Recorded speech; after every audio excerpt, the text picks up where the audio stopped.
dropped. Hey, sorry, I am losing Hannah, my train of actually, thought. maybe Everyone was dropped. Everyone, I just Sadly, was because dropped what Ruto has, when I saw Ruto has everyone power, but he falling, also I quickly exited the space and reconnected, like has money. to restart. So I think there's no movement they without cannot stop. They cannot silence our voices. Aki, I don't know what I was telling you guys. Nimefungua mlango kwanza niangalie kama wamefika bana, mimi niende kama patriot bana. What happened? Wait, sasa kitu imefanyika Wanyama, nikajua sijafikiwa, nimeona nimebaki you've been removed as a cause, alafu naona Wanyama reconnecting, nikasema hizi yangu peke yangu. Mic is off. Hello. Hello, Chabet. Yes, Chabet. Hi. So first, I'd like to thank the host and the co-host. Thank you guys for hosting us. And secondly, I would like to send my condolences to the injured, to the people who passed away, of course, and my deep sorries to the people who have been injured and their families. It's been such a hard time for Kenya.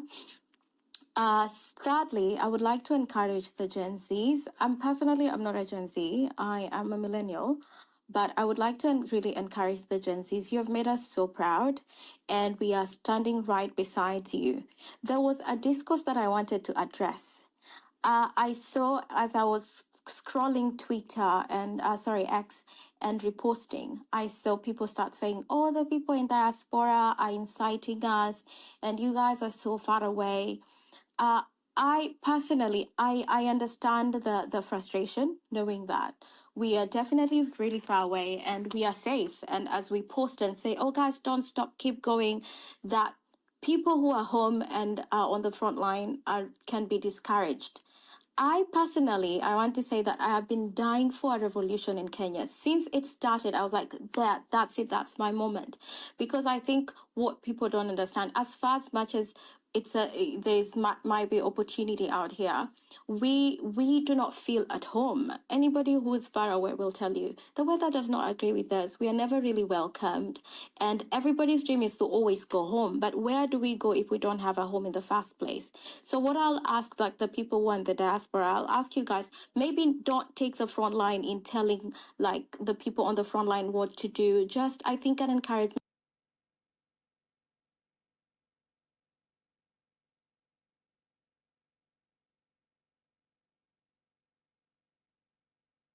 You're in the diaspora. Please, I know you are able to send more than anybody in Kenya would. Secondly, also, sorry, I am losing my train of thought here. But thirdly, because what Ruto has power, but he also has money. So I think there's no movement without money. Out, but I guess if you give them like a token of appreciation, it will really like boost their morale and they can keep fighting this good fight for us. So I would say, if you're anywhere outside of Kenya, please send money to the cause. Do not fail. Every time you're paid like tax. When you're taxed, send money back home. And thank you so much, guys. I'm so proud of you. I'm so proud of Kenya. When it first happened, I had chills. I know all of you are now unimpressed because of all this performative politics that has started, and every politician now is coming and talking about the injustices, but we shouldn't buy that rubbish. We know they're just trying to save face, but we are not buying it. Thank you. I think my time is up. Thank you so much.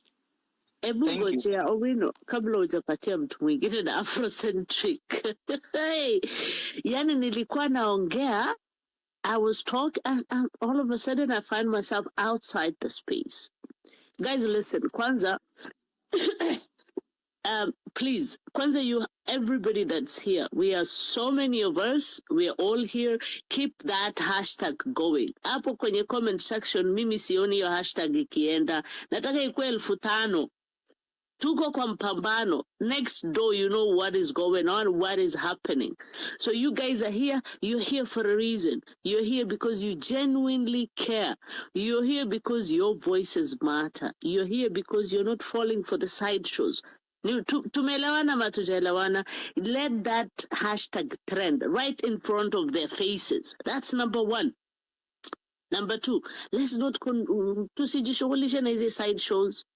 Mimi nimekuambia the same people that are on same group walikuwa kiambia wakidirect watu, oh, let's have Ruto constitute the IEBC. Mimi nimeingia huko na nikaongea na nikasema yangu ya ukweli, and I don't care. I did, and I said it. And after a few minutes, watu walidropiwa kama wenda wazimu, because people started changing their mind. People saw the truth that I said, and I did not tell them we should do this or we should do that. Afro and everybody else who's here know me. I said, this is my opinion. This is what I think. I think these Gen Zs are smart people. Kenyans are smart people. So who am I to come and say we should do this, we should go there, we should... No. That's bullshit, okay? The only thing is, like, be safe while you're out there, regroup, yes. Beba handkerchief, beba maji, yada, yada. That we can say. A whole space 2 days ago was opened to tell people, oh, we need to strategize. Way forward is to have IBC ifunguliwe. IBC ifunguliwe na nani? Unaambia mtu afanye mtihani alafu ajimakie mtihani yake. Sintajipatia Please, guys, I need 2,000 comments, 3,000 comments on that comment section. Zakayo ashuke. Shaitani ashindwe. Bye, guys. Asante Ana. Yes, I've just posted. Let's all retweet. Let's follow each other. Follow Hannah. Hannah, I'm sure you've posted. Let's retweet and retweet each other. One of the reasons why these guys think they can betray is because they have followers. Let's unfollow them. Let's follow each other. Let's make each other's Nini trend. We are now 9,605 people here in this space. Guys, it's amazing. Eh? Now, Kowino, let me just take the Nini, the mic. Niseme vile nilikuwa nataka kusema. In a war, guys, and this I'm going to address to the Gen Zs, kwa sababu wazee wanajua hizi tactics. Me, I'm a Gen X. Wakati muko kwa vita, when you're running out of bullets, the strategy is keep firing. Ruto is running out of bullets. That's why he's continuing to fire. He will go after your leaders. He will send these messages that Hannah was saying. Hannah, was in the same space with you, Jana. It was so demoralizing listening to people talking about that sijui reconstitute IBC. Who are your leaders? Kina Andrew Kibe, wanajaribu, they're pulling down any Gen Z. By the way, I would advise Gen Zs, musiingia kwa hizi spaces hao wazee, watawa confused bure. They are really, really interested in creating leaders, and that is what they are trying to do. So avoid their spaces, stick with each other, keep the ninis going.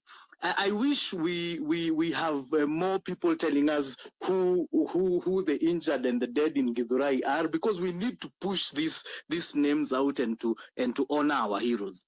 Guys, this is a war. Our Gen Zs have shown us the way. They are ready to die. They have gone and put their lives on the line. I gave an example of the ruler of the Ottoman Empire, the guy who started the Ottoman Empire. His name was Osman. His father's name was Etugrul. Etugrul aliambia watu wake, if you're going to come with me, dig your grave. Dig your grave. Our kids have dug their graves. They are so desperate that they have dug their graves. They are going out ready. Guys are wearing gunia zimeandikwa, mama, if I die in this struggle, at least I tried. We cannot back down. Now we cannot let them down. Okay, so let us remember that the enemy is one. It is Ruto. Don't be confused by Atisiju. Start with the legs. All these people are saying these things. What? And by the way, the struggle is real. Poverty is not a joke. We are going to lose people along the way. Don't expect it to be easy. If you expect it to be easy, then 100% you're not fully invested. Hujasikia uchungu wa kutosha. The guys in the diaspora, thank you so much for supporting. Mimi nilikuwa diaspora. I worked in the Middle East for 16 years. I came back because my dad was unwell. I have now seen the inside. When you're outside, it's sometimes difficult. Guys sometimes think that diaspora doesn't care. Diaspora cares a lot. You're being cheated at watu wako diaspora. It is a divide and rule thing. The diasporans are actually more scared of losing Kenya than we are, because hao wanajua how hard it is to be accepted in a foreign country. You're never accepted. You never feel at home. You always want to protect your motherland. So let us protect this motherland. We love it. We care for it. Tukianza kubebwa diaspora, mjue ni nyinyi mtakuwa mna open spaces. Okay, mkiona Chege amepotea kwa sababu Chege is very vocal, hata amejulikana huku kwa space, mchukue usukani. If I die, don't worry, bury me, but say my name and continue, soldier on.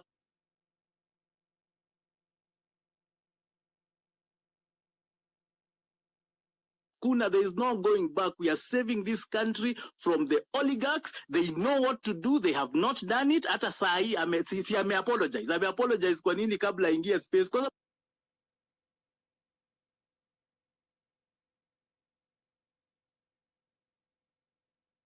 umesema ukikufa, like I said bana, tukikufa bana, mtu celebrate, msianze kulialia mpaka mnasahau the cause bana, ni kupigania taifa, si kutulia wenye tumekufa. But anyway, we go on. Requests naona huku ni mbili tu. Wanyama, unaona request huko chini? Because nasikia watu wanasema wako kwa request wengi. Yeah, let me bring people to the mic. Can I speak? Bring people to the mic. Hannah, let me give 6, then Miss Gishu, then I'll go back to you. 6. Koino. Yes, Koino. Your 3 minutes. I'm good. We are not good. I want to tell Chege one thing. In a war, you don't fight the general. You fight his subjects, but you weaken the general by defeating his subjects. So if you go by, when you are going to fight the general himself, you'll not succeed. So you can't fight Ruto head on, but you can paralyze him. There's one thing Ruto said today is that the IBC will be, the process will start on Tuesday, this coming Tuesday. That is next week, which will be on 9th. That is when he said the IBC will be, it's a law and he has been following the law. So as I said, we wait till Tuesday. If Tuesday we don't get it, we now go back to the streets. But I'll tell you guys one thing, we've won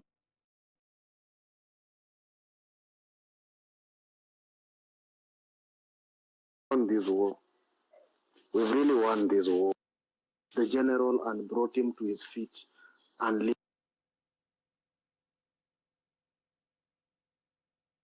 listening.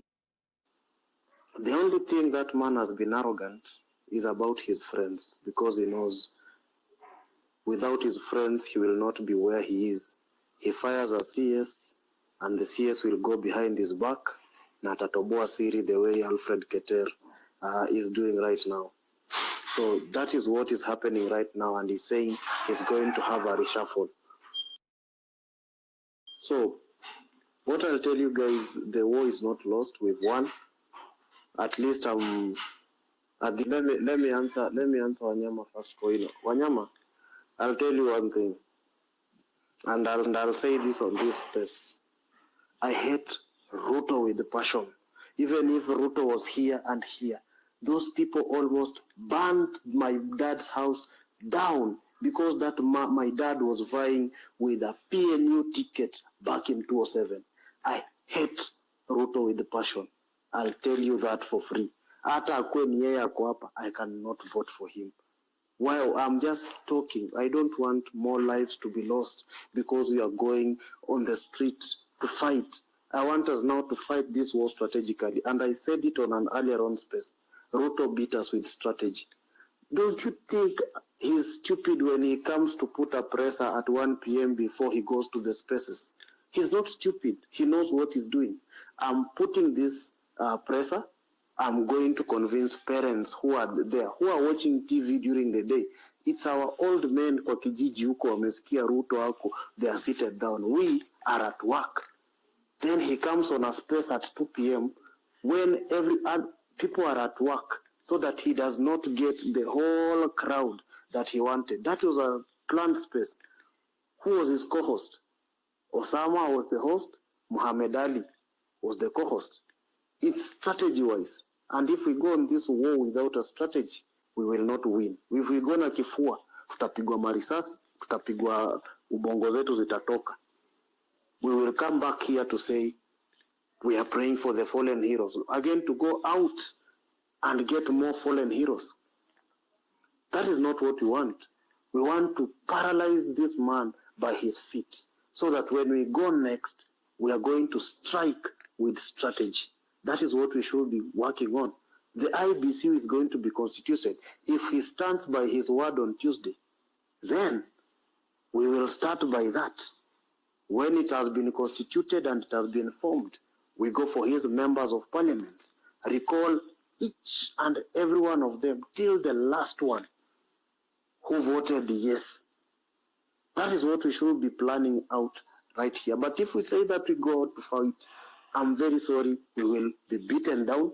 Today, when I was coming to work, I was not able to pass via State House Road. Why? That is a road we use every day, Dennis Prit, when coming to work. Dennis Prit imefungwa iko na barricades 5. Hawezi pita. Go look, Nyerere Road, the processional way, imefungwa, hawezi pita. Even passing through Nairobi University, Chiromo hapo YMCA, ni ngumu because kumefungwa. Soldiers wamekaa mpaka hapa hill kwa barabara huko. Let us think with strategy, not think with emotions na hasira. Mimi siwezi votia Ruto, I cannot side with Ruto, and I don't love Ruto. Thank you. Thank you, Six. One man named Raymond Reddington alisema the only way to stay ahead in this game is to have a strategy and never reveal your true intentions. I think hapo ndio tunafaa tuende sahi. Because mahali tunaelekea, if we reveal our intentions na kuanza kushare strategy yetu kila saa, this man will always stay ahead of the game and we'll never beat him. Hiyo na lazima tukae tukijua. Leo aliwabit tu kwa game yetu. Alijua, alitaka watu wakuje space, akakuja kwanza akaanza kukondole na wale wenye walikufa because alijua hiyo ndio kitu mnataka. Advisors wakampea kila kitu na akafanya kila kitu, everything you people wanted to hear. Yeye alikuwa ameshakuja kusema hizo offices zenye unasema Six alisema amedisband. Hakudisband, aliwaambia tu in other words in a layman's language that these ghost workers nitawatoa kwa hizi offices zenye ziko unconstitutional, but I will take them to constitutional offices. Ulisikia akisema watashiftiwa to other places. That is literally what he said. He said we'll take them and put them elsewhere waende wafanye kazi huko. So this man is very smart. We are dealing with a very, very, very smart politician. Very smart politician. Huyu ni Frank Underwood mwingine. But anyway, before Nini, I want to drop just right of reply because Six addressed me. Okay. Six nataka tu nikwambie kitu moja. Tuliuziwa sisi generation yetu, generation X, nishawaelezea before, generation X, sisi tuliuziwa uoga. Au wazee unasema wazee ambao walikuwa wako nyumbani walisikiza Ruto. I turned on Ruto's speech at 1:00, akachelewa mpaka 1:40 ndio akaanza kuongea, alafu akachelewesha X. Nobody here wants a Kenyan to die. When you hear me saying if I die soldier on, I'm not, it's not because I'm happy to die. The job of the Inspector General of Police is to maintain peace. When you're out marching, the reason why I turned, by the way, the Gen Z mulinipindua, I was just watching because I wasn't sure if you guys have the staying power. The reason why we turned is when they started killing you. Many of us are here, and for the sake of the 11,500 people who have joined this space, the reason why we are with you and we are behind you and we are backing you is because Ruto has killed you. He has killed our children. We are in pain, and he is going to have to face the music. The IG of police should be sacked for violating your rights to picket. peacefully. You are having banners saying we are peaceful. What is the problem with going outside parliament and saying we are peaceful? Even bringing down the fences or eating pilau. That is not a reason to shoot a child who's trying to demand and at the end of the day alikubaliana na reject finance bill. So that is one point. Kwa hivyo usiuziwe uoga kwa Hana, I wish you were still here. I mean six jana ulitisha KFC. I hope ilitumwa. It is okay. We know it is tiring. They will get to your head. They will try and screw you up and make you feel like you have no choice but to talk to them. But that is not correct. Okay, stick to the. By the way, the reason why Ruto is even giving all these concessions is because these spaces are still going. He wants these spaces to die. He wants to be given an opportunity to reconstitute an IBC. Tusimpatie hiyo chance hata kidogo. That is just the way it works. That is the way you bring him down. And yes, by the way, you can win a war by going for the generals. Because, by the way, all the lieutenants, hawatuwezi. You guys are too powerful. This movement is too powerful. We are taking back our country. It has been long overdue. By the way, it's not going to be easy. Don't think it will be easy, And if you feel you're running out, don't worry. We are going to be there for you. By the way, hapa tutakuchangia pesa. I wish hata namba yako ningekuwa imewekwa pale juu uone pesa zikiingia saa hii 6 uone kwanza tukikupunguzia shida zako, but do not relent. Guys, we are not relenting. We are moving on and we are going to win this war. Thank you. That is my right of reply. Pia mimi nitumia pesa. Mwache jokes. Wazito. I think let's have some camaraderie. I think despite the war, we can do this in a very good manner, so that we don't end up fighting instead of staying together. So 6 is going to have the right of reply, but guys, respect the time as well. There's a lot of requests that are coming in. We need to hear from everyone. For anyone joining us right now, this is an open mic session hosted by Afrocentric, as always, every day, co-hosted by me, your favorite co-host as well, and Kowino today. Remember to follow those handles. We keep the conversations growing because it's only through this that we're able to at least pass the information, cry together, offer our opinions as well. Hapa, divergent opinions are there, but we encourage that we just respect each other. Right of reply will be there, but musichoke ku accommodate each other. Keep it on time. 6, it's your time. I'm going to unmute you guys. 6, you have 2 minutes right of reply because we have a lot of people. Tafadhali, if you want to talk, raise up your hands. Ndio unatupatia kazi rahisi.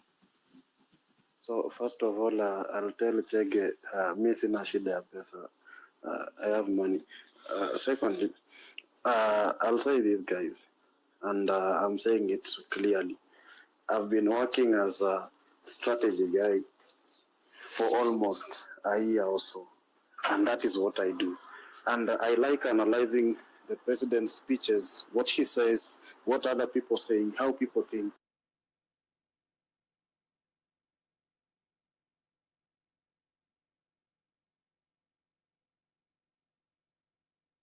Going to the street is not it anymore. Why? If people are willing to hire goons to come and infiltrate peaceful protests so that they can shoot down innocent protesters. On Tuesday, Ayo, and Kasmuel here, we were at Java Clyde, Apo Kimati Street. And whatever we saw there was so bad. Somebody was shot right in front of me. I haven't missed any single day of the protests since they started. There's a time I sat in town from 5 p.m. till 10 p.m. Avenida ikituchezea reggae pale usiku kudade. So what I'm just trying to say is that let's fight in a more strategical manner.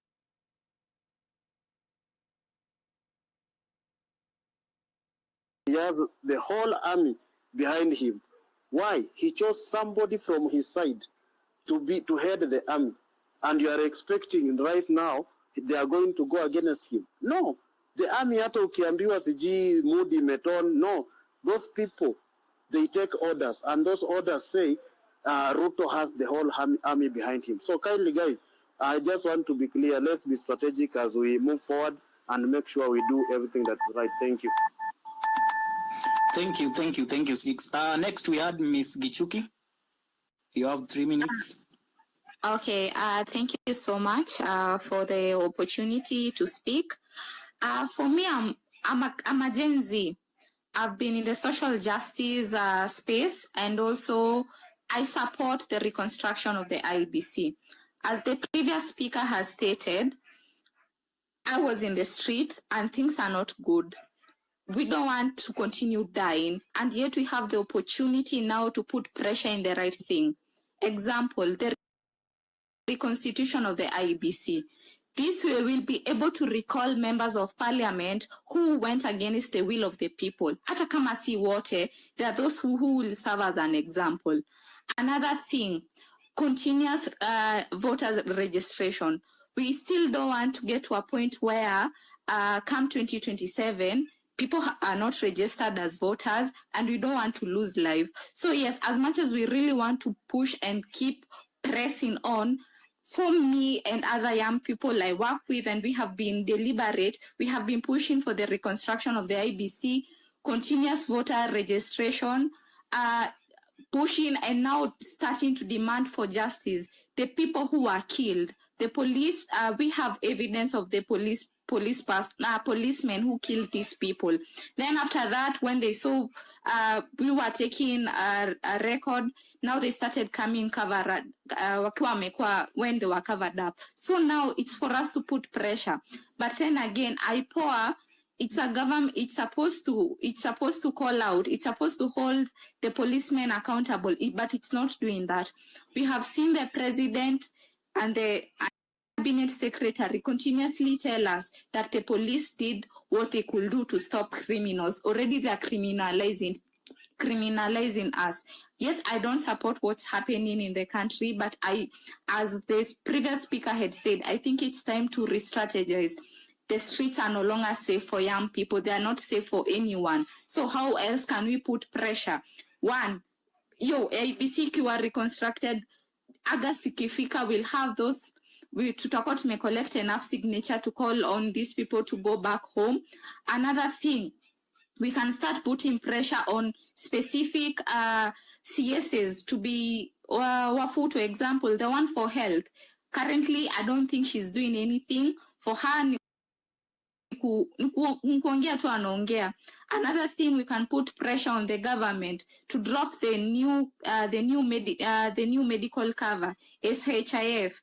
The NHIF was working, because the minute that changes, the accountability, we saw the Auditor General report stating that a lot of money was stolen. So the minute we move into this new one, the chaos that's there. As today, the president alikuwa anasema that okay.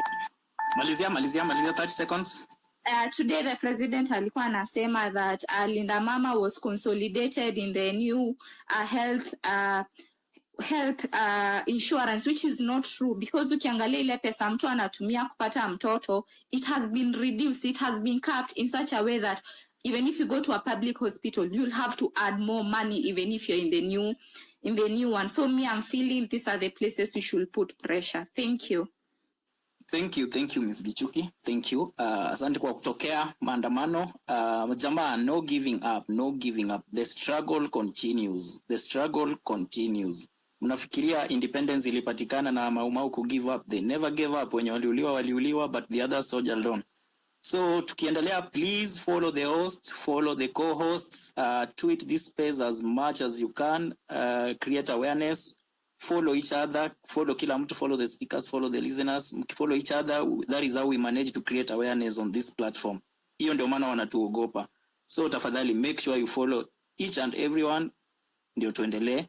Tukiendelea, tweet the space as well, so that we get more people to understand that this war is not over. Actually ndio tunaanza. The war has just begun. Next I have Mwaura, then Sia, then Caswell, then Mary Liz, in that order. Please, Mwaura, 3 minutes starts now. Okay, thank you. Yeah, mimi ni Generation X. Kwa hivyo siko huko kwa Gen Z, but I'm very, very proud of what you are doing. And let me start by saying this. Ruto anachukua watu wajinga sana. Why do I say that? If there is any human being in Kenya right now or from independence who gets information that me and you, we don't have of what is happening in every corner of the country, is none other than the head of state. Every morning, NIS informs him, this is a problem, this is what people are saying, and ABCD. So, him telling Jay-Z to come on Twitter ndio waambie shida yao, naona hapo anabeba watu ufara sana. So, but that one aside, again, he said that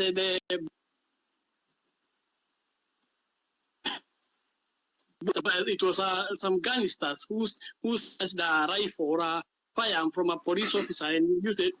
Hiyo nisikia uchungu sana. Do you know what it means to snatch a firearm from a police officer?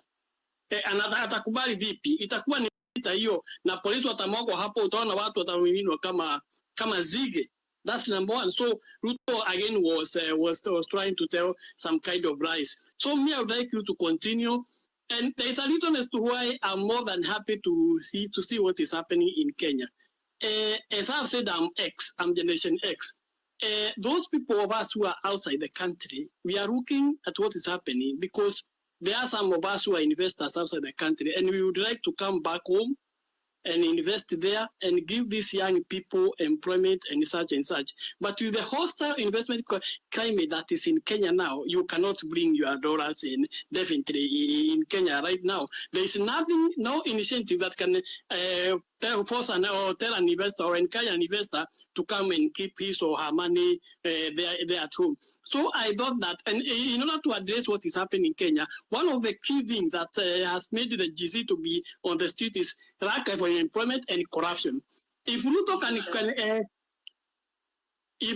can stop corruption and create a conducive environment for employment, whereby investors will come, he reduce the cost of doing business in Kenya. He offer incentives like Rwanda. Rwanda even gives you a tax holiday for 5 or 7 years. Likewise, in our neighboring Ethiopia, Ethiopia has now overtaken Kenya. Last year, Ethiopia attracted over $3 billion in foreign direct investment. It has overtaken Kenya. Why? Because despite the problem that are in Ethiopia right now, but they offer a lot of incentive. You can get 5-year holiday, tax holiday in the for the kind of money you put. If you put more, let's say 50 or $100 million or 200, you can get, let's say 7 years, even up to 10 years in tax holiday.